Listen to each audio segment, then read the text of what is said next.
네, 여러분 안녕하세요. 자, 3강 탄소화합물의 세계 부분을 공부하도록 하겠습니다.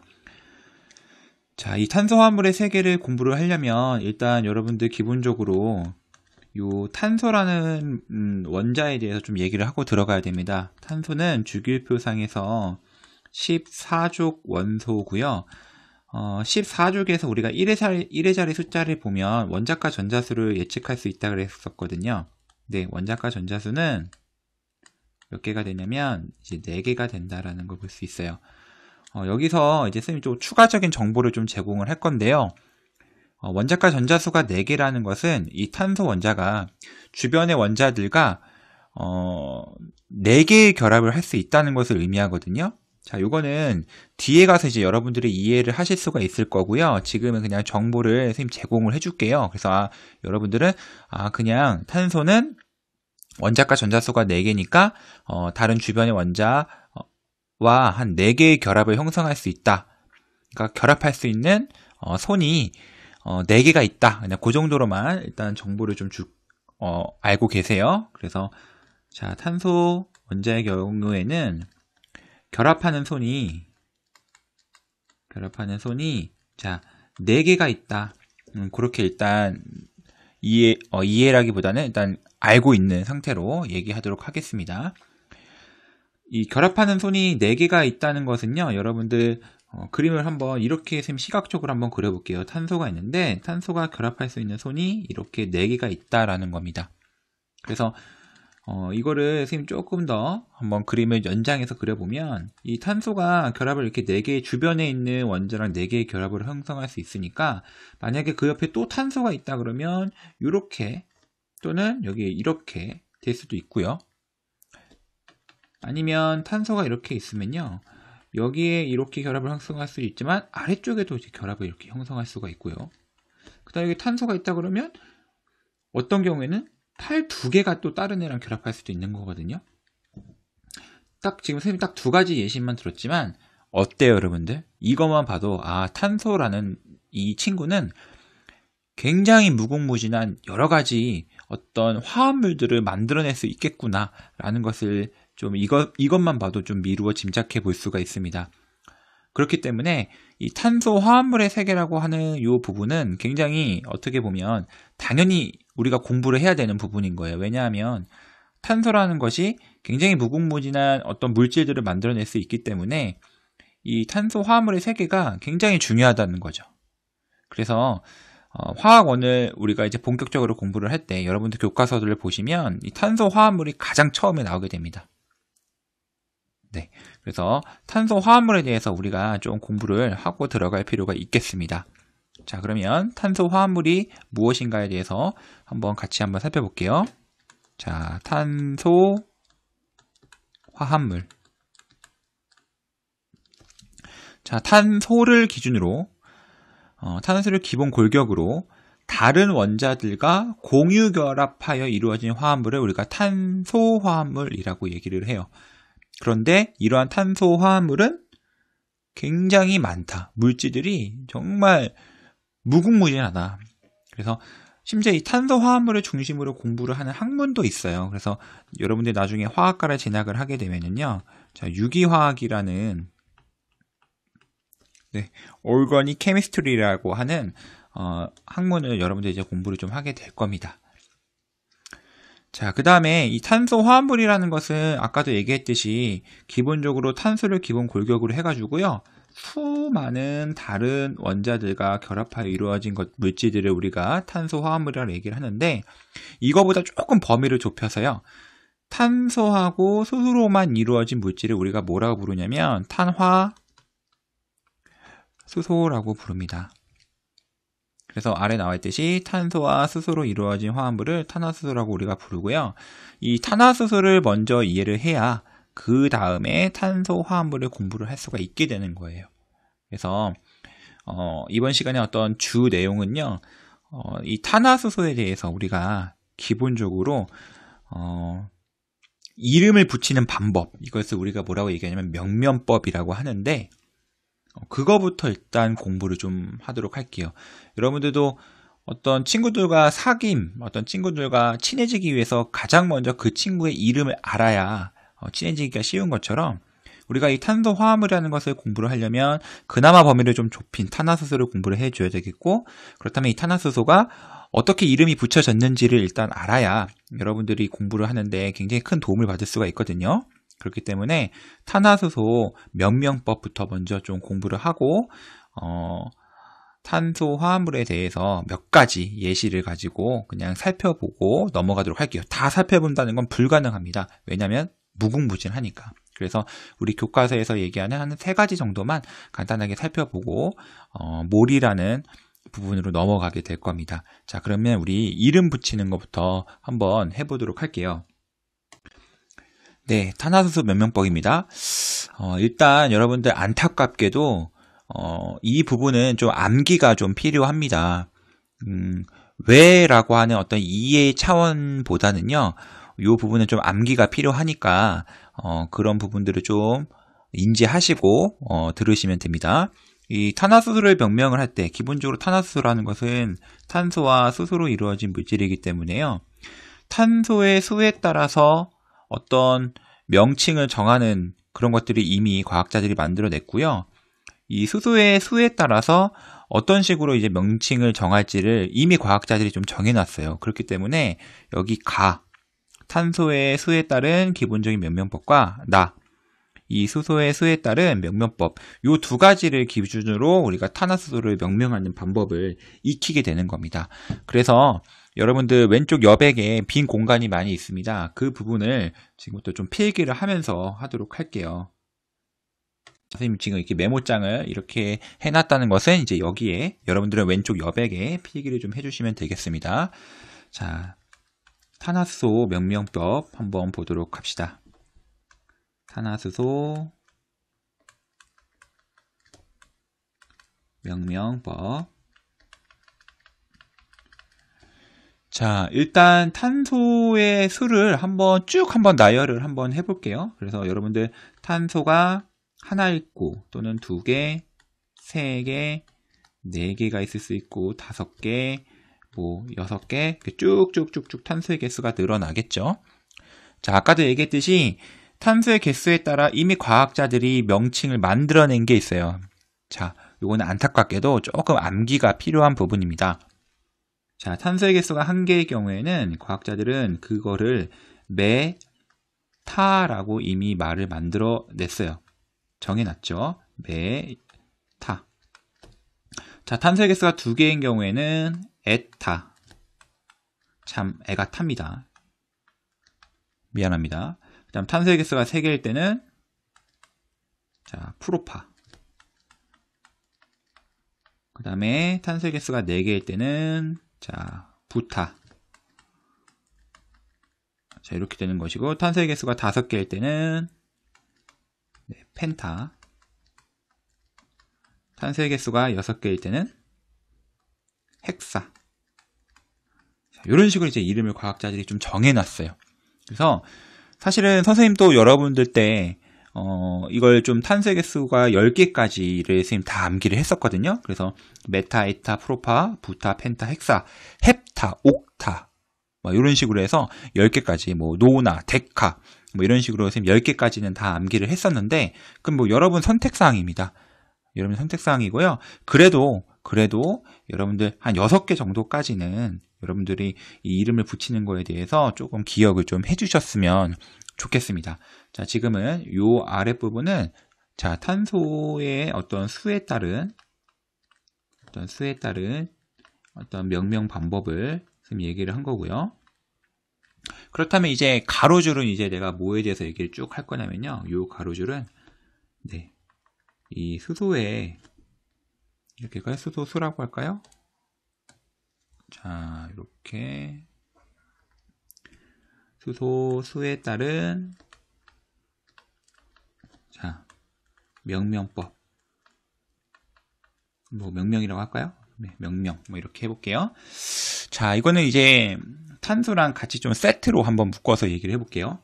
자, 만약에 탄소의 개수가요, n개일 때요, 수소의 개수가 2n 플러스 2개인 경우가 있고요.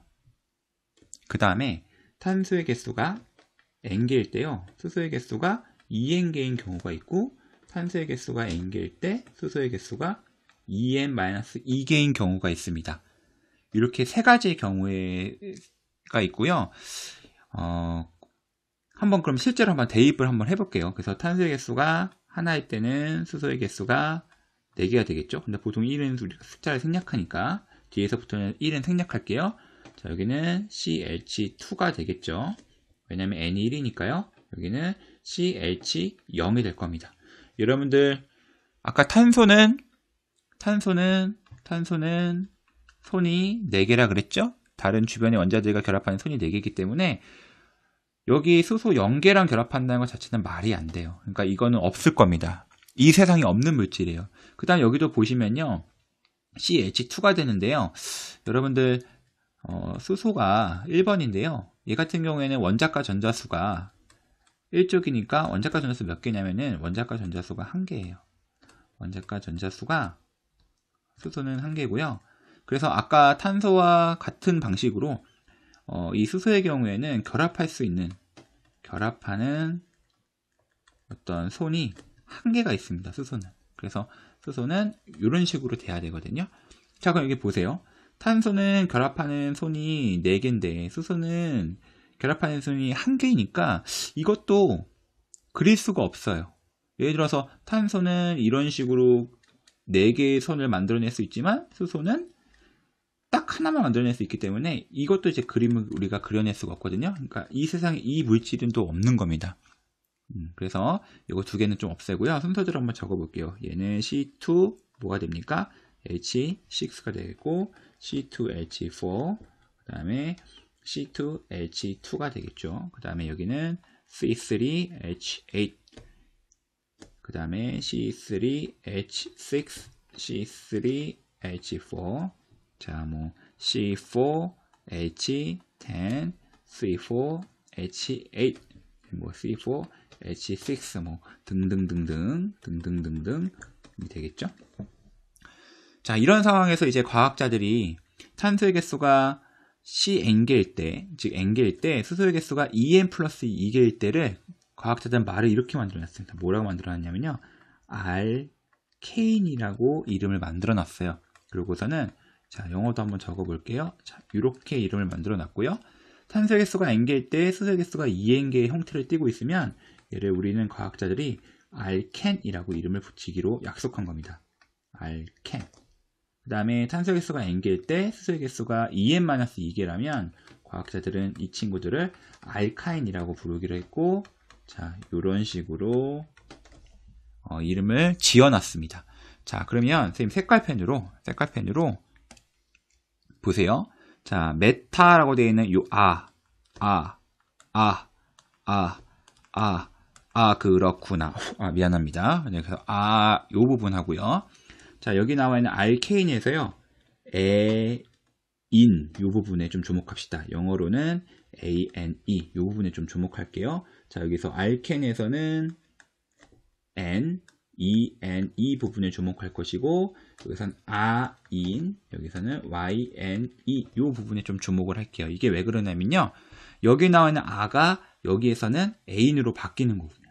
여기서는 아가 N으로 바뀌는 거고요. 여기서는 아가 IN으로 바뀌게 돼요. 그러면 여기 이 CH4가 기가 막히게 이름이 딱 정해지게 됩니다. 이름이 어떻게 정해지게 되냐면, 그렇죠. 자, 티긋하고 타가 아니라 CNH2N 플러스 2꼴이니까 여기 이제 뭐가 들어간 겁니까? 네, 맞습니다. 바로 여기에 인이 들어가게 되는 거예요. 그래서 써보면 얘는 뭐가 되냐면 하고 A가 아니라 뭐가 들어가는 겁니까? ANE가 들어가서 우리가 이것을 뭐라고 그러냐면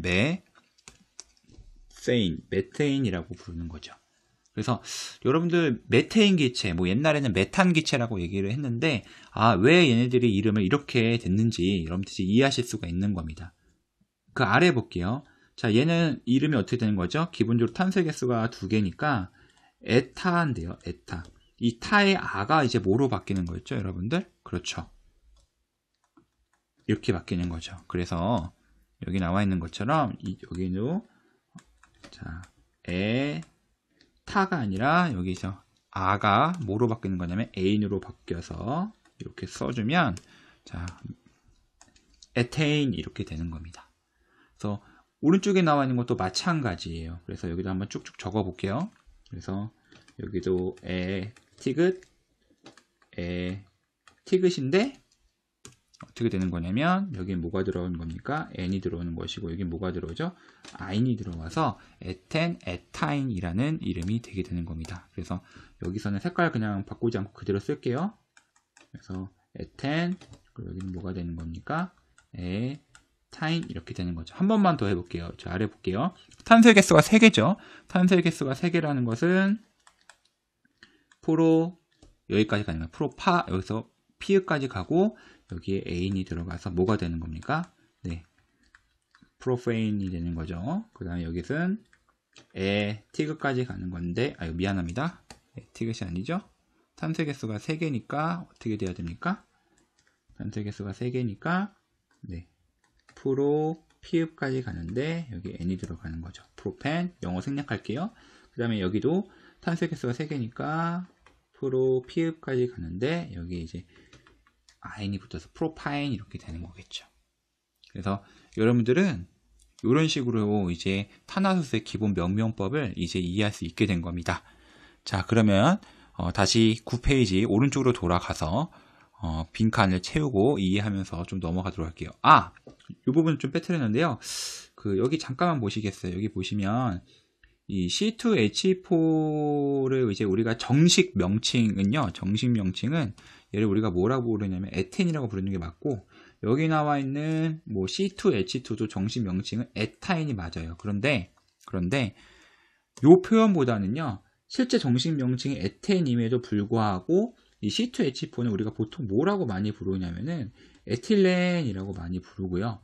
그 다음에 여기 나와 있는 이 에타인이라는 것은 우리가 정식 명칭이 에타인임에도 불구하고 얘를 아세틸렌이라고 부릅니다. 보통 이것을 뭐라고 하냐면 관용명이라고 하거든요. 관용명. 자, 여기도 마찬가지로 관용명. 관용명이 뭐냐? 여러분, 관용명이라는 건요, 그냥 옛날부터 그렇게 써왔다는 거예요. 옛날부터. 그러니까 어떤 구체적인 명명법이 만들어지기 전에 과학자들이 이렇게 쓰자라고, 뭐 탄소의 개수에 따라 메타에타 프로파, 뭐 수소의 수에 따라서 뭐 알케인, 알카인 이런 말들을 정하기 전에, 이런 약속을 정하기 전에 그 이전부터 이미 쓰고 있었기 때문에 그냥 쓰는 겁니다. 그래서 국제적인 명명법의 규칙에는, 그러니까 어떤 국제 규칙에는 부합하진 않지만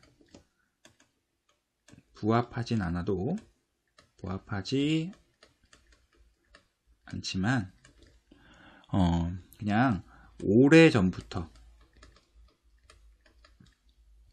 흔히 어떤 쓰이던 뭐 이름, 이것을 우리가 이제 관용명이라고 얘기하는데, 이 에텐과 에타인은 우리가 관용명을 더 많이 쓴다. 그래서 에틸렌이라는 관용명과 아세틸렌이라는 관용명을 더 많이 쓴다라는 거 좀 기억하시고, 자, 9페이지 보도록 하겠습니다. 자, 그래서 탄소의 수에 따른 기본적인 명명법 이름 한번 적어볼까요? 탄소의 개수가 하나일 땐 메타, 탄소의 개수가 2개일 때는 어떻게 하기로 했죠? 에타라고 하기로 했죠? 자, 탄소의 개수가 3개일 때는 자, 프로파. 자, 프로파 이렇게 되는 거고, 탄소의 개수가 4개일 때는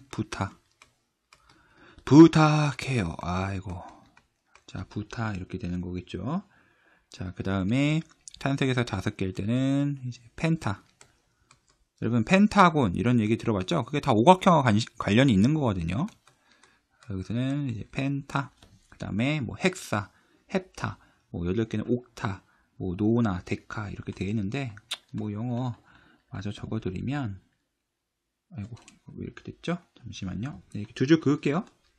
자, 헵타 이렇게 되겠고, 뭐 옥타, 그 다음에 노나, 뭐 데카, 뭐 이런 식으로 C입니다.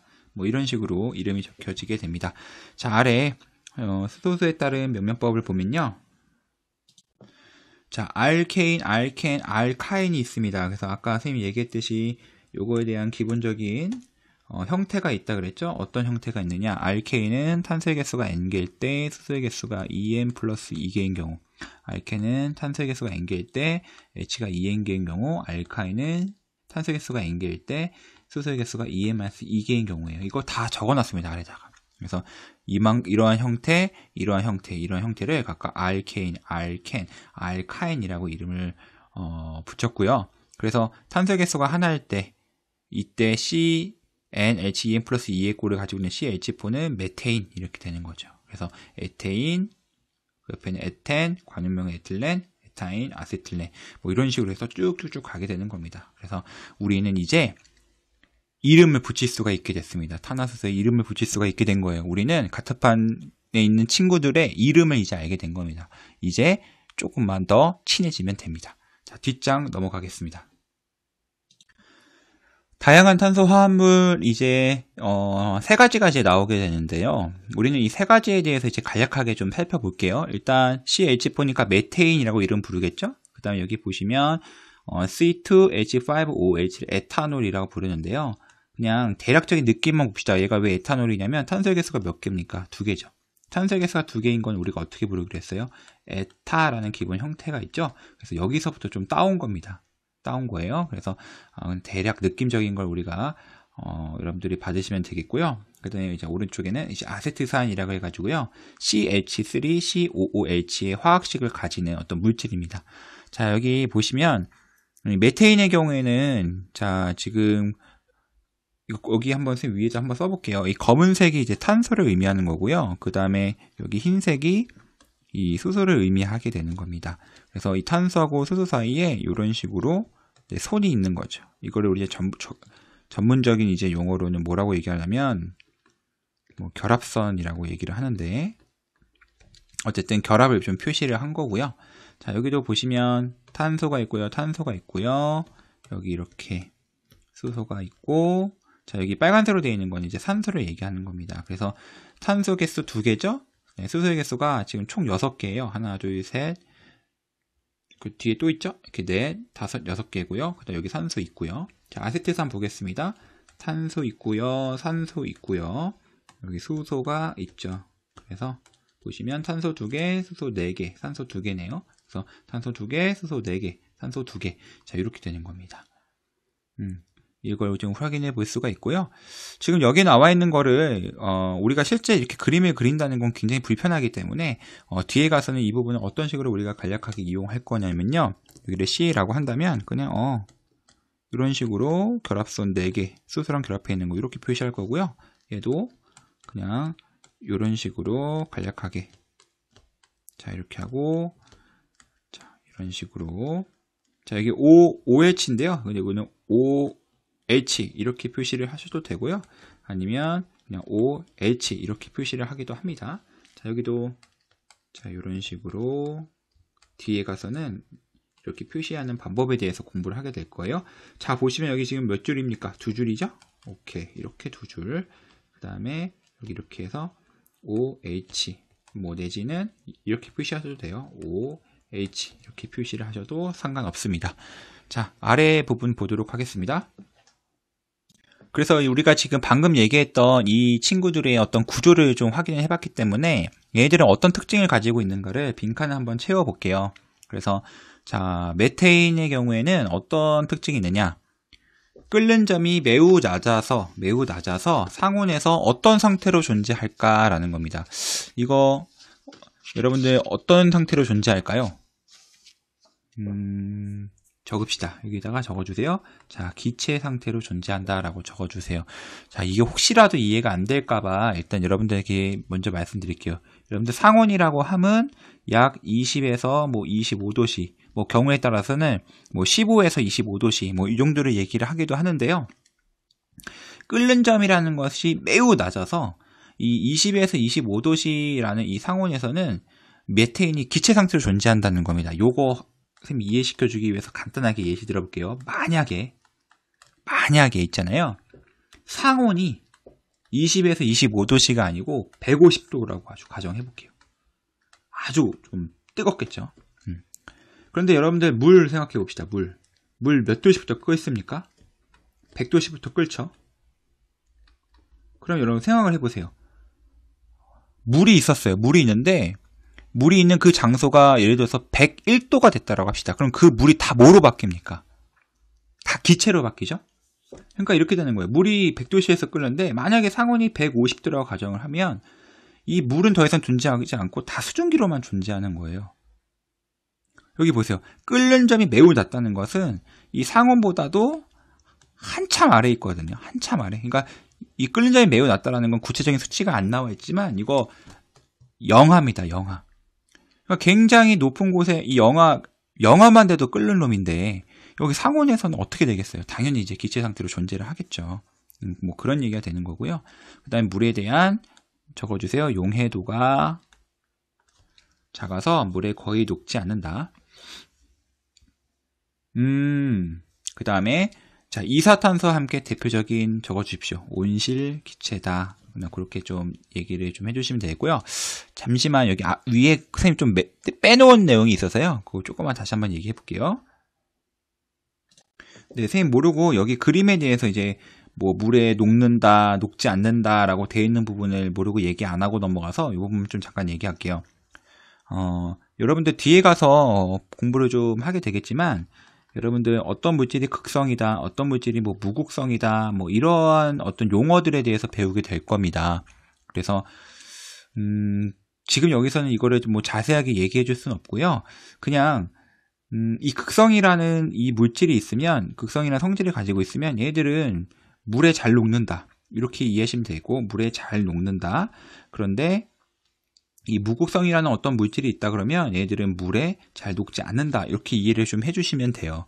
그런데 여기 나와 있는 뭐 CH로 얘기하는 여기 CH라고 되어 있는 이 부분은요. 자, 무극성으로서 얘들은 물에 잘 안 녹는 애들이고요. 그 다음에 OH라고 되어 있는 얘들은 극성으로서 자, 물에 잘 녹는 애들입니다. 이거는 뒤에 가서 공부를 하게 될 거고요. 자, 그럼 그런 맥락에서 보면 자, 여기 CH라고 되어 있는 요 놈들. 자, 이 CH라고 되어 있는 요 놈들이 분명히 있어서 물에 잘 안 녹겠지만 문제는 얘네들은 안 녹는다 하더라도 여기에 있는 이 산소하고 여기 있는 이 OH가 물에 좀 잘 녹아요. 그런 부분들 좀 이해해 주시면 돼요. 그래서 그런 거죠. 그러니까 이 에탄올도 그렇고 아세트산도 그렇고 CH가 있기 때문에 물에 잘 안 녹고 싶어 하지만 여기 에탄올에 OH가 있고 아세트산에 여기는 O와 여기는 OH가 있기 때문에 이 에탄올도 그렇고 아세트산도 그렇고 물에 잘 녹게 됩니다. 그런데 이제 옆에 나와 있는 이 메테인의 경우는 경우가 좀 다르죠. 여기는 C하고 H로만 이루어져 있는 그러한 물질이기 때문에 얘들은 물하고 친하지 않습니다. 그래서 잘 물에 녹지 않아요.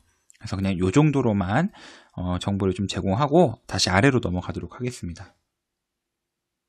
아이고 미안합니다. 여기 또 이런 말이 있는데 여기 한번 잠깐 보세요.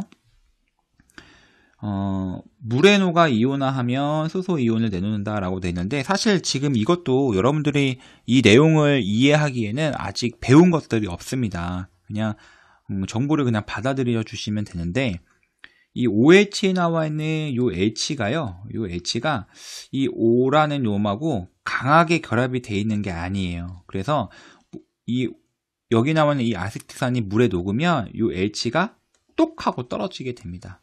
그래서 떨어져 나갈 때 H 플러스라는 형태로 떨어져 나가게 되는데 여기 보시면 자 물에 녹아서 수소 이온을 내놓는다 라고 되는데 이 수소 이온을 내놓는 것을 우리가 뭐라고 부르냐면 산성 물질이라고 부르게 돼요. 산성 물질. 그래서 우리가 이 아세트산을 뭐 산성이다. 산성 물질이다. 이렇게 얘기를 하죠. 염기성이라는 물질하고 좀 대비되는 염기성이라는 성질과 좀 대비되는 개념이다라고 이해하시면 됩니다. 자, 아래로 넘어가겠습니다. 네, 에탄올을 볼게요. 에탄올이라는 것은 술의 원료가 되는 거고요.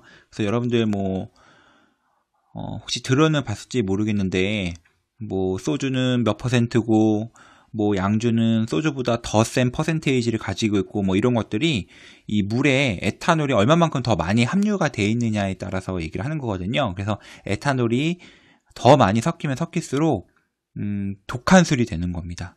뭐 그렇게 이해하시면 되겠고요. 그 다음에 에탄올은 효모를 이용하여 과일이나 곡물 속에 포함된 당을 발효해서 만든다. 뭐 그냥 그렇게만 알고 계시면 되겠고요. 자, 아세트산은 식초에 포함된 원료고요. 대표적인 발효식품으로서 알코올이 반효되어 만들어집니다.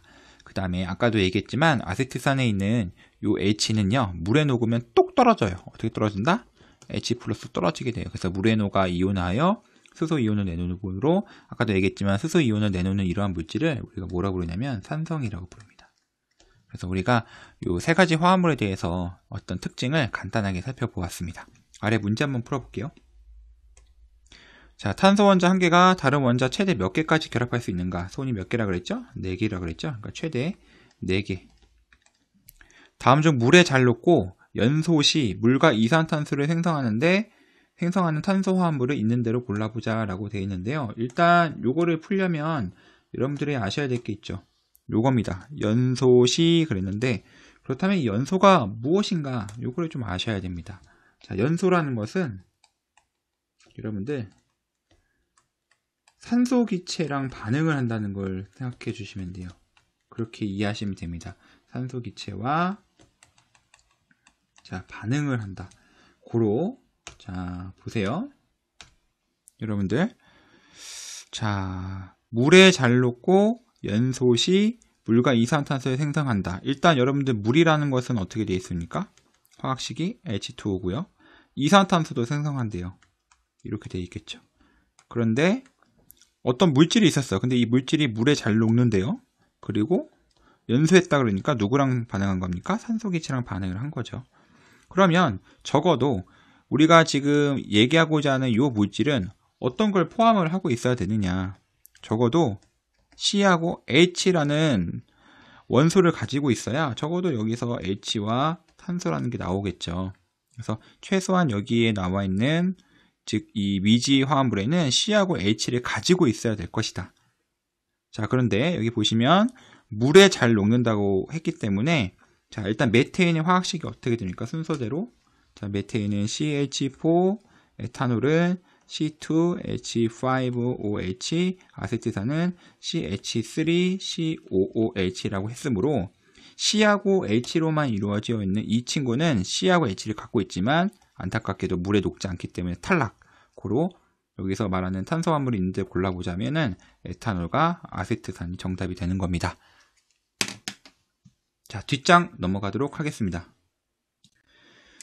네, 3. 몰과 화학식량 보도록 할게요. 일단 이 교재에는 현재 화학식량에 대한 내용이 없어서요. 필기를 통해서 일단 먼저 화학식량부터 좀 얘기를 해볼게요. 이거는 별로 어려운 건 아니고요. 이미 공부를 했습니다. 자, 왼쪽 여백에다가 필기를 좀 해주세요. 자, 화학식량이다. 화학식량이라는 것은 자, 보세요. 여러분들 탄소 원자량 혹시 기억하고 있나요, 여러분들? 네, 탄소 원자량 12예요. 그래서 우리가 이것을 한번 말로 적어 볼게요. 탄소의 자, 원자량이라는 것은 몇입니까? 12다. 이렇게 쓸 수가 있고요. 자, H2O의 분자량 몇입니까, 여러분들? H2O의 분자량? 자, 이거를 알려면 수소의 원자량이 1이라는 걸 아셔야 되겠죠? 그러면 18이라는 걸 여러분들이 답할 수가 있고요. 그러면 우리는 이걸 뭐라고 얘기하냐면 자, 물의 분자량 몇이다? 네, 18이다. 이렇게 얘기할 수가 있습니다. 그 다음에 여러분들 염화나트륨이라 그래서 우리 소금 있죠? 소금. 자, 이거 나트륨은요, 원자량이 23이고요. 자, 여기는 염소는 35.5의 이제 원자량을 갖는데요. 그럼 얘의 경우에는 이 둘을 합치면 되겠죠. 그래서 몇이 되냐면 58.5가 되겠죠. 그럼 이 경우에 자, 이 경우에는 뭐라고 부르느냐? 염화 나트륨 이거 분자 아니죠, 여러분들? 금속과 비금속으로 이루어져 있기 때문에 전자가 이동합니다. 전자가 이동하면서 이루어지는 이러한 결합, 양이온과 음이온 사이의 정전기적 인력에 의해서 만들어진 결합, 이온 결합이라고 하죠. 그래서 이 염화나트륨은 분자가 아닙니다. 그래서 얘를 우리가 부를 때는 염화나트륨 자, 이온이라고 부르는데 얘의 이온량이 몇입니까? 58.5라고 얘기할 수가 있습니다. 그럼 내가 이 얘기를 왜 했냐면요. 여기 나와 있는 이 원자량, 분자량, 이 이온량이라는 것은 앞에 애가 원자인지 분자인지 이온인지를 신경 써야 붙일 수 있는 말이에요. 신경 쓴다는 것은 무엇인지 알아야 쓸 수 있다는 말이죠. 그래서 이거를 신경 쓰지 않고 편하게 그냥 대체할 수 있는 말이 있습니다. 어떻게 대체할 수 있느냐? 이렇게 대체할 수 있어요. 자, 여기 나와 있는 원자량, 분자량, 이온량이라는 요 말 대신에 그냥 뭐만 쓰면 되냐면 화학식량이라는 말을 쓰면 돼요. 그래서 탄소의 화학식량, 물의 화학식량은 또는 염화나트륨의 화학식량은 해가지고요. 그냥 우리가 뭐 원자량이다 내지는 뭐 분자량이다 뭐 이온량이다 라고 나와 있는 이 말들을요 그냥 편하게 다 대체할 수 있는 말이 뭐냐면 화학식량인 거예요. 화학식량. 그러니까 여러분들이 어떤 물질의 어떤 수치가 정해져 있어. 근데 그게 분자량인지 이온량인지 좀 애매해. 얘가 분자인지 이온인지 잘 모르겠어. 물론 그런 경우는 없겠지만 그럴 때는 그냥 다 화학식량이라는 말로 쓰면 됩니다. 그래서 화학식량은 이렇게 넘어가기로 하고요.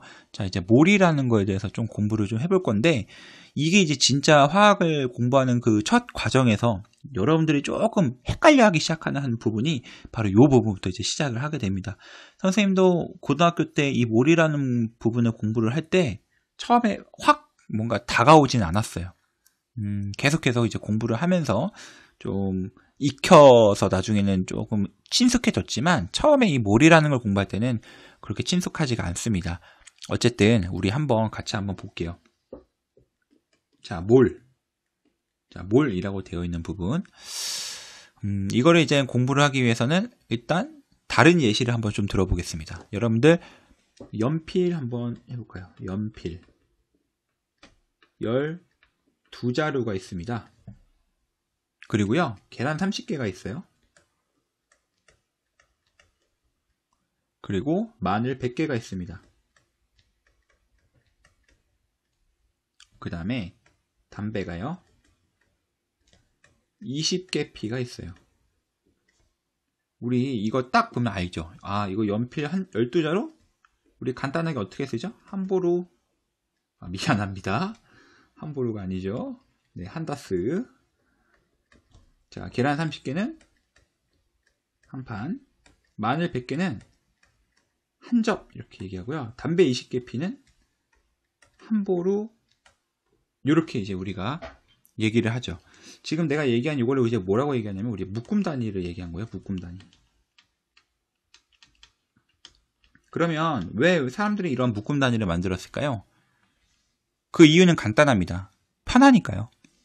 예전에 선생님 고3 이제 끝나고 나서 편의점에서 알바를 했던 적이 있어요. 그때 이제 시급이 2,300원이었는데 뭐 지금하고 완전 4분의 1이죠. 근데 그때 이제 있다 보면은 그 알바를 하다 보면은 이제 담배를 사러 오시는 분들이 있는데 그런 분들 중에 단 한 명도 저에게 이렇게 얘기하는 사람 없습니다. 담배 80개 피 주세요. 담배 4갑 주세요라고 얘기하죠. 아, 이거 미안해요. 여기 보루가 아니라 갑이죠, 갑. 그러니까 80개 피 주세요라고 하는 사람은 없고요. 그냥 4갑 주세요 이렇게 얘기를 한단 말이에요. 80개 피. 그 단위가 커지니까 얼마나 불편합니까? 그러니까 굉장히 뭔가 숫자가 좀 커지게 되면은요. 그거를 좀 간단하게 줄여서 얘기하면 훨씬 더 편하다는 거죠. 단 약속이 되어 있어야 돼요. 그래서 한 다스가 12자라는 건 좀 알고 있어야 되겠고 한 판이 30개라는 거, 한 접이 100개라는 거, 한 갑이 이제 20개 피라는 거는 일단 약속으로 알고 있어야 되겠고 그런 약속으로 한 상황에서는 사실 이런 묶음 단위 쓰는 게 훨씬 더 편하다는 거죠. 자, 이거를 이제 화학으로 좀 넘어가 볼게요. 여러분들 화학은 기본적으로 우리가 공부하는 대상이 뭡니까? 원자 내지는 분자 아닙니까? 그런데 이 원자랑 분자라는 것은 어때요? 크기가 너무나 작아요. 크기만 작습니까? 질량도 엄청나게 작습니다. 그래서 사실 원자나 분자나 어떤 한 개, 뭐 10개 이 정도 가지고는요. 너무나 그 수치가 작아서 뭔가 우리가 공부를 하는 데 있어서 굉장히 불편함을 느끼게 돼요. 적어도 우리가 공부를 함에 있어서 뭔가 불편함을 좀 덜 느끼려면 최소한 그래도 그램이라는 어떤 질량 단위까지는 좀 올라와야 돼요.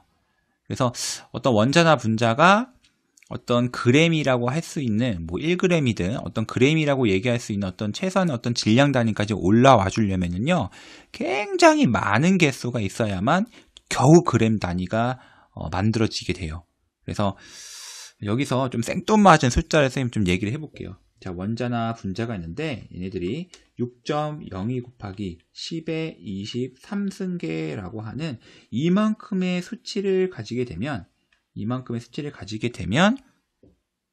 적어도 우리 사람이 얘기할 수 있는 그램 정도까지는 된다라는 겁니다. 그런데 요거를 계속해서 6.02 곱하기 12 3승계를 쓴다는 것은 굉장히 불편합니다. 숫자가 너무나 크니까요. 여러분들 억이라고 하는 단위도 10의 8승밖에 안 되거든요. 근데 얘는 지금 10의 23승이란 말이에요. 굉장히 단위가 큽니다. 그래서 요거를 어떻게 하자? 묶음 단위를 좀 만들자는 겁니다. 좀 편하게. 그래서 이거를 내가 어떻게 만드느냐, 과학자들이 어떻게 만들었느냐, 1몰이라고 하는 이러한 묶음 단위를 만들어내게 됩니다. 1몰. 그래서 화학에서는 앞으로 이 묶음 단위 몰을 이제 쓰게 될 거다라는 겁니다. 몰. 아시겠죠?